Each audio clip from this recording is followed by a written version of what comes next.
ଗାଁରେ ଗଣେଶ ପୂଜା କର ପ୍ରଶାସନ କହୁଛ ଠିକ ଅଛି କଣ ନିହାତି ଆନ୍ଧ୍ରା ମେଲୋଡି ଆଣି ଗାଁରେ ନଗଳା ନାଚ କରିବା ନିହାତି ଦରକାର। ଏ ଆନ୍ଧ୍ରା ମେଲୋଡି ଆଣୁଛୁ ବୋଲି ଏ ଗାଁ ସେ ଗାଁରୁ ଦେଖିବା ପାଇଁ ଆସୁଛନ୍ତି। ସବୁ ଗାଁରେ ତ ଗଣେଶ ପୂଜା ହଉଛି ପ୍ରଶାସନ ହଉଛି ଆମ ଗାଁକୁ ଦେଖିବ ଆସିବ କିଏ? ଜୟ ଜଗନ୍ନାଥ। ପୁଣି ଗୋଟେ ଭିଡିଓରେ ଆପଣମାନଙ୍କୁ ସ୍ୱାଗତ। ଯାର ନାଁ ହଉଛି ସତ କହିଲେ ସମସ୍ତଙ୍କୁ ଫାଟେ।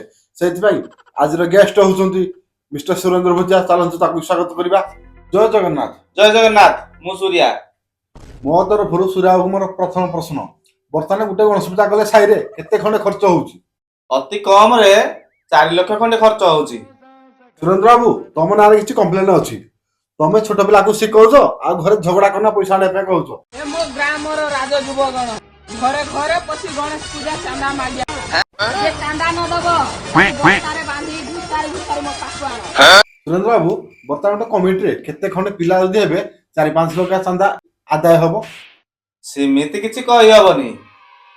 ଗୋଟେ ପିଲା 5,000 ଦବ, ଗୋଟେ ପିଲା କହୁଛି 10,000 ଦେବି, ଗୁରେ ପିଲା କହୁଛି ପଇସା ନ ଦେଇକି ଘରେ ବି ଲୁଚୁଛନ୍ତି। ସୁରେନ୍ଦ୍ର ବାବୁ ତମ ନାଁରେ କିଛି କମ୍ପ୍ଲେନ ଅଛି। ତମେ ବାପର 5ଟା ପୋଡୁ 5ଟା ଚାନ୍ଦା ନଉଛ, ପୁଣି ତଥାପି ପଇସା ପାଉନି ଯେ ପୁଣି ଘରେ ବାପା କୋଠୁ ପଇସା ନଉଛ। ଘରୁ ସିନା 5 ଜଣ ବେଳୁ ଚାନ୍ଦା ନଉଛୁ, ମା ପିଲା ଛୁଆ କି 25 ଜଣ ଆଉଛନ୍ତି। ସେ ଭୋଜି ଆମେ କୋଉଠୁ ଦବୁ? ଆମେ ଦେଖିଛୁ ପ୍ରତ୍ୟେକ ଗାଁରେ ପ୍ରତ୍ୟେକ ସାହିରେ 5ରୁ 10,000 ପର୍ଯ୍ୟନ୍ତ ମୂର୍ତ୍ତି ଆସିବ, କିନ୍ତୁ ଡିଜେ ହେଲା ବେଳକୁ 60-80 ହଜାର ଟଙ୍କା। କୋଉଠୁ ଏତେ ପଇସା ଆସୁଛି? ଆମେ ସିନା ପିଲାବେଳେ ଭକ୍ତିରେ ପୂଜା କରୁଥିଲୁ, ବର୍ତ୍ତମାନ ଛୁଆ ଡିଜେ ନହେଲେ ପୂଜା କରୁନାହାନ୍ତି। ଆରଥର ଡିଜେ ରଶ୍ମି ଆସିଲାନି ବୋଲି ଆମ ପଟୁ ପିଲା ଆର ସାହି ପଟିକି ପୂଜା କରିବା ପାଇଁ ପଳେଇଲେ।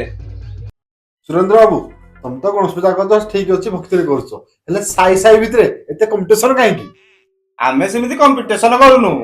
ଏ ଆଜିକାଲି ଯୋଉ ମେଚଳ ଟୋକା ମାନେ କମେଟ ମାରାମୁରି ହେଇ ପୁରା କମ୍ପିଟିସନ କରୁଛନ୍ତି। ଆମେ ପିଲାଦିନେ ଦେଖିଛୁ ସବୁଠୁ ଯାତ୍ରା ହୁଏ, ଗାଁ ଯାତ୍ରା ବଡ ଯାତ୍ରା, କିନ୍ତୁ ବର୍ତ୍ତମାନ ଗଣେଶ ପୂଜା ଏତେ ବଡ ଯାତ୍ରା କରୁଛେ ଗାଁ ଯାତ୍ରା ବି ଛୋଟ ପଡି ଯାଉଛି। ଏତେ ପଇସା ଆସୁଛି କୋଉଠୁ?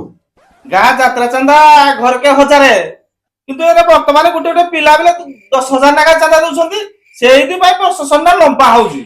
ସୁରେନ୍ଦ୍ର ବାବୁ ମୋର ସବୁଠୁ ଏଇଟା ବଡ କୋଶ୍ଚିନ୍, ତମେ ଗଣେଶ ପୂଜା କରୁଛ ଠିକ ଅଛି, ହେଲେ ଛୋଟ ଛୋଟ ପିଲାମାନଙ୍କୁ ତମେ ଏଠୁ ମଦ ପିଆ ଶିଖଉଛ କଣ ପାଇଁ?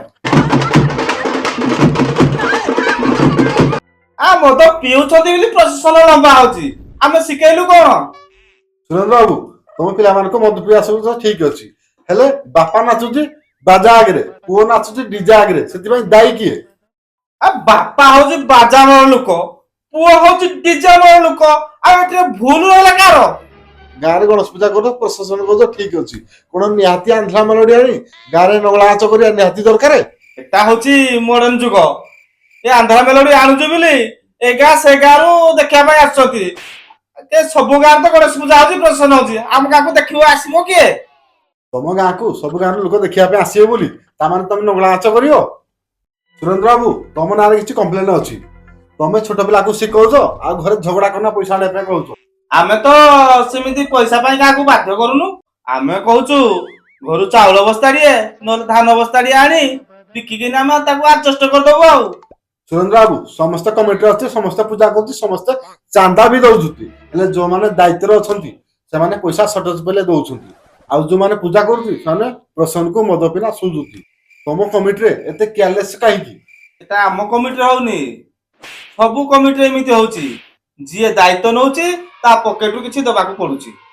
ସୁରେନ୍ଦ୍ର ବାବୁ ଯୋଉମାନେ ଇନକମ କରୁଛି ସେ ଚାନ୍ଦା ଦିଅ ଠିକ ଅଛି, ଆଉ ଯୋଉମାନେ ମୋବାଇଲ ରିଚାର୍ଜ କରିବା ପାଇଁ ବାପାଠୁ ପଇସା ଆଣୁଛି ତମ ଚାନ୍ଦା 8-10 ହଜାର ଦେବେ କୋଉଠୁ?